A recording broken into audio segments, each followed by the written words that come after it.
নমস্কার, আমি উজ্জ্বল শর্মা শাস্ত্রী বলছি। আমার আজকের ভিডিও শুরু করার আগে আমার গুরুদেবের চরণে প্রণাম জানিয়ে আমি আমার আজকের অনুষ্ঠান শুরু করছি। আজকে যে ভিডিওটা আমি তৈরি করব তার কন্টেন্ট হচ্ছে ভৌমদোষ, মাঙ্গলিক মাঙ্গলিক দোষ থাকলে জাতক জাতিকাদের কী ধরনের সমস্যা হতে পারে, কি কি সম্মুখীন হতে পারে। অনেকেরই ধারণা মাঙ্গলিক দোষ মানে বিবাহের ক্ষেত্রে একটা হিসেব নিকেশ আছে, যে মাঙ্গলিক দোষের জন্য বৈবাহিক জীবন দুর্বিষহ হতে পারে। শুধু মাঙ্গলিক দোষের জন্য বৈবাহিক জীবন দুর্বিষহ হবে তা না, বেশ কিছু সমস্যা এই মাঙ্গলিকের জন্য হয়ে থাকে। অনেক সময় এই মাঙ্গলিক দোষ প্রবল হয় না। কি কি কারণে হয় না তা অনেকেই জানে না।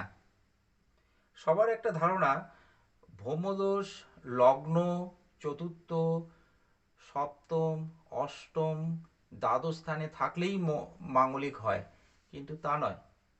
অনেক ক্ষেত্রেই এই মাঙ্গলিক প্রবল হয় না। অনেক জ্যোতিষীরাও এই অজ্ঞতার কারণে অনেক সময় ভুল পরামর্শ দিয়ে থাকে। কি কি কারণে এই ভৌমদোষ প্রবল হয় না আপনারা যদি জেনে রাখতে পারেন, তাহলে নিজেদের জন্মছক নিজেরা দেখেই বুঝতে পারবেন যে এই মাঙ্গলিক প্রবল নয়। কিছু কিছু জিনিস আমি বলে দিচ্ছি। ধরুন, মঙ্গল বৃশ্চিকে আছে, তাহলে বৃশ্চিক হচ্ছে সক্ষেত্র। ধরুন মঙ্গল মেষে আছে, তার মানে মঙ্গল তুঙ্গ ক্ষেত্রে আছে। এই সব ক্ষেত্রে মঙ্গল যদি প্রথম, চতুর্থ, সপ্তম, অষ্টম এবং দ্বাদশ স্থানে থাকে, তাহলে কিন্তু মাঙ্গলিক প্রবল হবে না। তাহলে কি জানা গেল? মঙ্গল স্বক্ষেত্রে, তুঙ্গ ক্ষেত্রে এবং মিত্র ক্ষেত্রস্থিত হয়ে যদি বর্গগত হয়, তাহলেও কিন্তু এই মঙ্গল যে মাঙ্গলিক দোষ তৈরি করে তা কিন্তু প্রবল হয় না। দ্বিতীয় আরেকটি ব্যাপার বলি, মঙ্গল কেন্দ্রপতি, কোণপতি কিংবা যোগকারক হয়ে শুভযুক্ত বা মিত্র গ্রহ দ্বারা যুক্ত। বোঝা গেল কি বলেছি? মঙ্গল, আবার বলছি, মঙ্গল কেন্দ্রপতি, কোণপতি কিংবা যোগকারক হয়ে যদি শুভ বা মিত্র গ্রহ দ্বারা যুক্ত হয়, তাহলে কিন্তু মাঙ্গলিক প্রবল হবে না। মঙ্গল যে যে ক্ষেত্রে থাকলে মাঙ্গলিক হয়, মানে ধরুন লগ্ন ক্ষেত্র, চতুর্থ ক্ষেত্র, সপ্তম ক্ষেত্র, অষ্টম ক্ষেত্র এবং দ্বাদশ ক্ষেত্র, এই সমস্ত জায়গায় থাকলে তো মাঙ্গলিক হয়।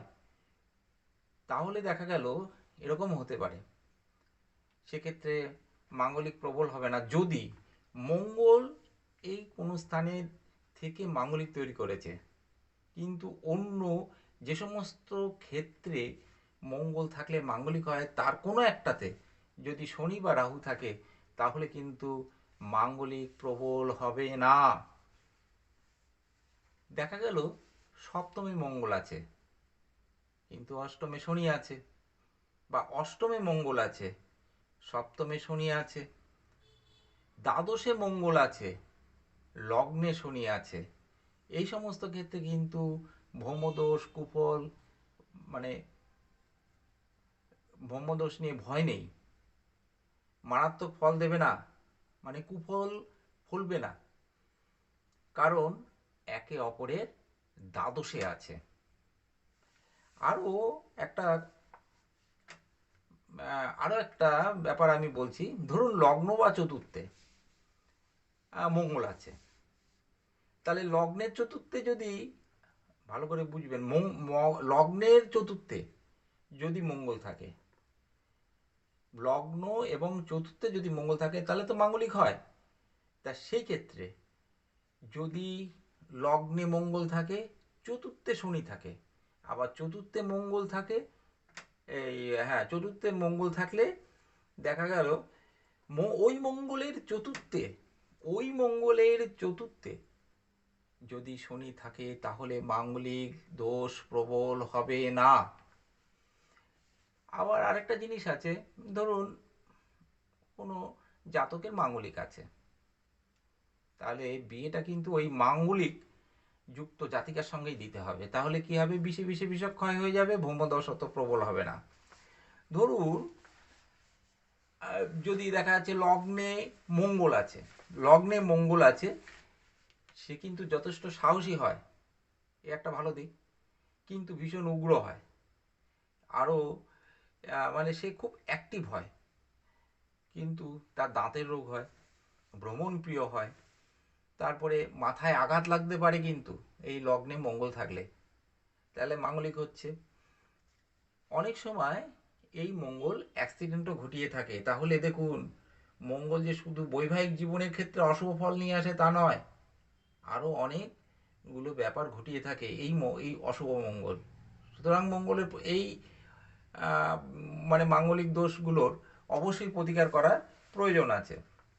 ধরুন চতুর্থে মঙ্গল আছে, চতুর্থে মঙ্গল যদি হয়, তার কিন্তু বন্ধু সুখ থাকে না, সে কিন্তু সুখবিহীন হয়, সাংসারিক অশান্তি হয়, আত্মীয়বিহীন হ্যাঁ, মানে হয়ে থাকে। এমনকি তার অল্প বয়সী শৈশব অবস্থায় মানে কৈশোর অবস্থায় তার বাবা মা মারা যেতে পারে, মায়ের ইষ্ট হতে পারে। এছাড়া কি হয়, মানসিক অশান্তিতে সে সবসময় ভোগে, আর স্তৈন হয় মানে স্ত্রীজনে বশীভূত হয় এই চতুর্থে মঙ্গল থাকলে। যানবাহনের থেকে কিন্তু বিপদ আসতে পারে।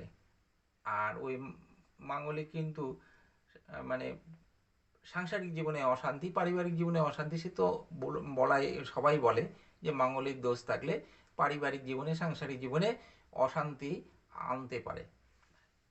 এইবার সপ্তমে যদি মঙ্গল থাকে তাহলে কি হবে, ভৌমদোষ হবে, সপ্তমে দাম্পত্য সুখ বিঘ্নিত হবে, সে সেই জাতক জাতিকারা একটু ঝগড়াঝাটি করতে পছন্দ করবে, অর্থাৎ বিবাদ প্রিয়, সাংসারিক বিষয় তো অসুখী হবেই। এবার অষ্টমী যদি মঙ্গল থাকে তাহলেও কিন্তু মাঙ্গলিক হবে, এদের কিন্তু চোখের রোগ হয়, রক্তগঠিত রোগ হতে পারে, অশ্ব ভগন্দর এই সমস্ত গুজ্জ পীড়াগুলো এই অষ্টমে মঙ্গল কিন্তু ঘটিয়ে থাকে।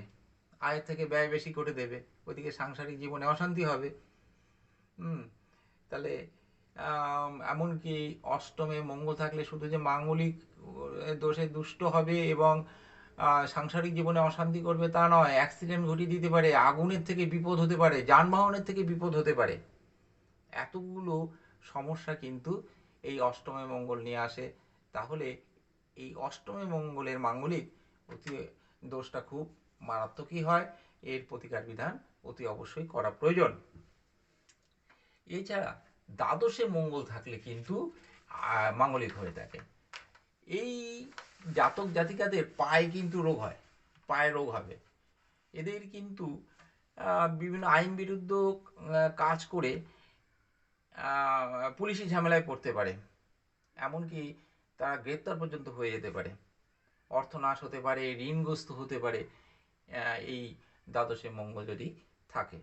আর পত্নী সুখ তো হয় না, এমনকি পুত্র সুখও তার হয় না, পুত্র সুখ তার সে পায় না, দাঁতের রোগ, চোখের রোগ, এগুলো তো হতেই পারে। এছাড়া অর্থনাথ ঋণগ্রস্ত হয়, আবার লোকনিন্দা প্রাপ্তও হয়। তাহলে এই মঙ্গলের এই মাঙ্গলিক দশাপ্রাপ্ত জাতক জাতিকাদের মাঙ্গলিক দোষ কিন্তু নিবারণ করা উচিত। অতি অবশ্যই ন্যাটাল চার্ট বিবেচনা করতে হবে, ন্যাটাল চার্ট বিবেচনা করে অর্থাৎ জন্মছক বিবেচনা করে দেখতে হবে কি ধরনের এই ভৌমদোষ হয়েছে, আদৌ কি ভৌমদোষ এফেক্টেড কিনা, বা অন্য কোনো মানে গ্রহ দ্বারা এই মাঙ্গলিক দোষ কেটে গেছে কিনা, এর উপরে বৃহস্পতির দৃষ্টি আসছে কিনা। বৃহস্পতি তো মঙ্গলের মিত্র গ্রহ, হ্যাঁ, রবি, রবিও তো মঙ্গলের মিত্র গ্রহ, দেখতে হবে এরা মানে এই মঙ্গল সুবদিষ্ট হয়ে আছে কিনা, এই মঙ্গল স্বক্ষেত্রে আছে কিনা, এই মঙ্গল তুঙ্গ ক্ষেত্রে আছে কিনা, এই মঙ্গল মূল ত্রিকোণ ক্ষেত্রে আছে কিনা, এগুলো লক্ষ্য করতে হবে, এগুলো দেখতে হবে, ভালো করে জাতক জাতিকার ন্যাটাল চার্ট বা জন্ম ছকটা বিচার করতে হবে। আজকে মঙ্গল নিয়ে আমি এইটুকুই আলোচনা করলাম, মাঙ্গলিক বিষয় নিয়ে। মঙ্গল শুধু নয়, মাঙ্গলিক মাঙ্গলিক এবং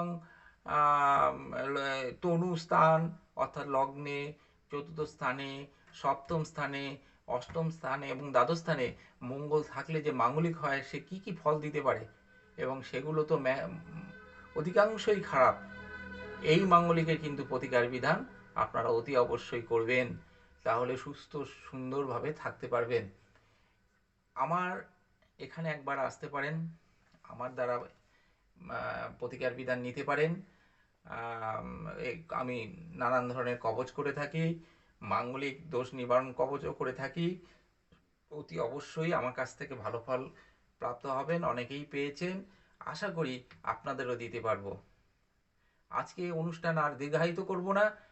আমি আমার হোয়াটসঅ্যাপ নাম্বারটা আমি মুখে একবার বলছি, তাছাড়া আমার ডেসক্রিপশন বক্সে পেয়ে যাবেন। 8609039361। আমার এই ভিডিওটি যদি পছন্দ হয়, লাইক, শেয়ার, সাবস্ক্রাইব অতি অবশ্যই করবেন, এই আশা আমি রাখতে পারি আপনাদের কাছে। নমস্কার, আপনারা সবাই ভালো থাকবেন, সুস্থ সুন্দর থাকবেন। আমার গুরুদেবের চরণে প্রণাম জানিয়ে আজকের মতো আমার এই ভিডিও শেষ করছি। নমস্কার।